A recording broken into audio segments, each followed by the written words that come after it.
La Bible dit clairement que le roi Asa invoqua son Dieu. Et c'est dans le livre de 2 Chroniques, chapitre 14, au verset 10. La Bible dit que Asa invoqua son Dieu. Je prendrai juste l'exemple très simple d'un appareil téléphonique. Lorsque nous achetons un appareil téléphonique, cet appareil téléphonique devient le nôtre. Ça nous appartient. Et il est défini comme son téléphone. Alors, une propriété privée. Pourquoi c'est défini comme une propriété privée? Puisque nous savons comment l'utiliser. Puisque nous savons comment manier cela. Nous savons comment est-ce que nous devons prendre une carte de photo. Comment prendre une vidéo. Nous savons comment utiliser les différents paramètres. Et Asa a invoqué son Dieu. Asa invoque son Dieu. Et dans ce verset, le verset 10, il est merveilleux parce qu'à la fin, il dit « L'Éternel, tu es notre Dieu, ne permets pas qu'un homme l'emporte sur toi. » Asa rappelle à Dieu que Dieu, tu es au-dessus de tout. Tu es au-dessus de tous les noms. C'est comme ça même dans le livre de Philippiens. La Bible dit dans le Philippiens chapitre 2 qu'il a reçu le nom au-dessus de tous les noms.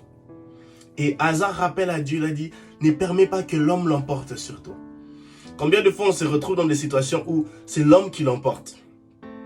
On n'a pas voulu ça. Mais on se retrouve dans des situations où c'est l'homme qui l'emporte. Mais Asa, il invoque son Dieu et il dit à son Dieu, ne permets pas que l'homme l'emporte sur toi. Néhémie, dans le livre de Néhémie, chapitre 4, Néhémie dit à ses ennemis, vous n'avez ni part ni héritage, ni autorité. Il rappelle aux Tobija, aux Sambala, qu'ils n'ont ni part, ni héritage, ni autorité sur cette terre-là. Ça ne leur appartient pas. Cette terre-là et ce territoire-là est synonyme de notre bénédiction, de ce qui nous appartient. Et Néhémie rappelle à ses ennemis que vous n'avez ni part, ni autorité en ce lieu, sur ces territoires, car ce territoire appartient aux enfants de Dieu. Bien-aimé dans le Seigneur, le territoire, la bénédiction que Dieu t'a donnée, elle t'appartient, elle est à toi. Le livre de Hébreux chapitre 11, le verset 25 dit ceci, que c'est par la foi que les parents de Moïse refusèrent de se laisser intimider. Ne permets à personne et à qui que ce soit de t'intimider ou afin de pouvoir arracher la bénédiction que tu as tant attendue venant de Dieu. Les parents de Moïse ont refusé de se laisser intimider. L'intimidation s'attaque plus à notre foi chrétienne. L'une des manières pour nous de fortifier notre foi chrétienne, c'est de dévorer la parole de Dieu. Parce que la Bible dit que la foi vient de ce qu'on entend et ce qu'on entend vient de la parole de Dieu. La parole de Dieu, nous devons la lire, nous devons la méditer, nous devons s'imprégner des Écritures saintes. Car elles fortifieront notre foi. L'une des manières pour affermir sa foi, c'est écouter les paroles, les prédications. Écouter les différentes prédications et lire la parole de Dieu. Avoir une méditation particulière, une méditation précise. À un moment précis de la journée. Où vous décidez de mettre fin à toutes les autres occupations. Et de se concentrer pour lire et méditer la parole de Dieu. Et c'est de cette manière-là que vous verrez les choses changer dans votre foi chrétienne. Et une fois que les choses changent dans votre foi chrétienne, plusieurs domaines de votre vie seront aussi affectés par un changement positif.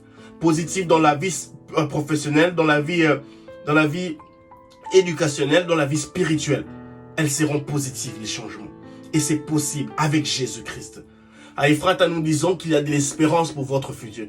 Bien-aimés dans le Seigneur, nous devons mettre en tête qu'il y a de l'espérance pour notre futur aussi longtemps que nous plaçons notre confiance et notre foi en Jésus-Christ.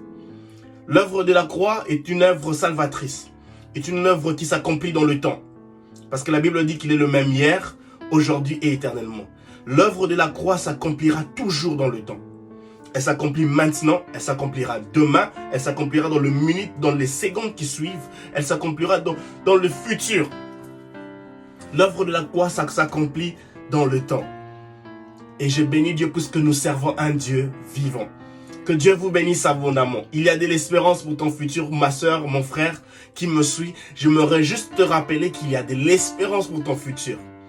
Et n'abandonne surtout pas. Ne te laisse surtout pas intimider. Car les parents de Moïse ne sont pas laissés intimider parce que Moïse a été le libérateur des enfants d'Égypte. Dieu l'a utilisé pour libérer les enfants d'Égypte. Dieu a un projet, Dieu a un plan spécial pour toi. Ne laisse pas la maladie t'intimider, ne laisse pas le confinement t'intimider, ne laisse pas les problèmes, la pandémie qui a sévi le monde t'intimider. Tu as une destinée radieuse devant toi. Il y a des promesses de Dieu qui doivent et qui s'accompliront certainement dans ta vie. Que Dieu vous bénisse abondamment. Je vous aime. You don't need a man to be